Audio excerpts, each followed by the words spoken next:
Right. So, one really interesting thing about that little guy is that it's a woman's. Okay, for it's hard to skip over the fact that it has a chunk of lady bone on the back, but specifically it's a woman's forehead from a car wreck, which to me shows that it's at least evolving since the turn of the last century, because obviously cars didn't uh exist, so what they're using and the meanings of what they're using is still evolving. Yes, but it's evolving off of an old precursor. And so that is the notion of, you have like certain elements, like, for example, certain things are considered like more powerful or to have like a lot of power. And that'd be like somebody, whether it's male or female, that died on the day that they were born. So like, let's say you were born May 16th.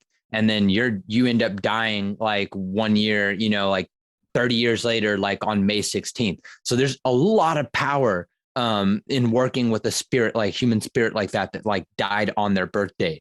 And then there's like the aspect of like, so for example, a woman who died in a car wreck. So that's based off of an intense and unexpected death occurrence. So that's so a female that had an intense and unexpected death occurrence is different than a female who died during childbirth. Both are considered to have strong spiritual power. That intensity of that death state, when they crossed into the spirit world, they are considered to have a lot of spiritual power and energy, more so than an old man who passed peacefully in his sleep. The energies are kind of more tame and crossing over. I see. So the point here is not necessarily the car, that she died in the car. The point here is that it was a sudden, violent death.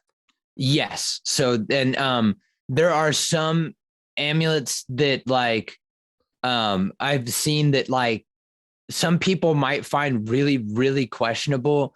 And I kind of have like mixed feelings about it because, one, I think that the permission from the family should definitely be given 100%. But like you have some that are actually like, they'll be lockets and they'll have like the poly spells around it. And it'll have like human remains that aren't necessarily from that person, but it's human remains nonetheless. And it'll be a picture of like, like a Thai prostitute or, a female that was like raped and murdered and like suffered a very violent death. And then you have this picture of this person on this amulet that's being sold. And it kind of puts it into a different context and gives it a different, feeling entirely than like my Pong, spirit over here. When you're looking at the picture, like of an actual like girl in her late teens, early 20s, like actual picture of her, and you're realizing like the spirit of her and how she died, and that's in that amulet, like that one's, I'm kind of on the fence with that. Cause like, I'm not necessarily like, really into those.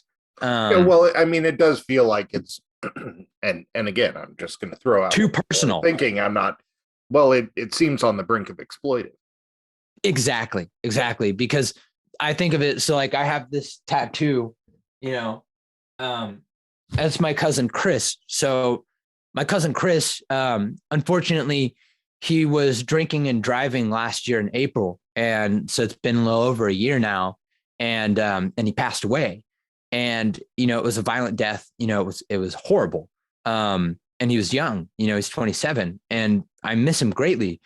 And like, I have some of the pieces from the wreckage site, and like, I have pieces of glass from the windshield that he went through that has his blood on it.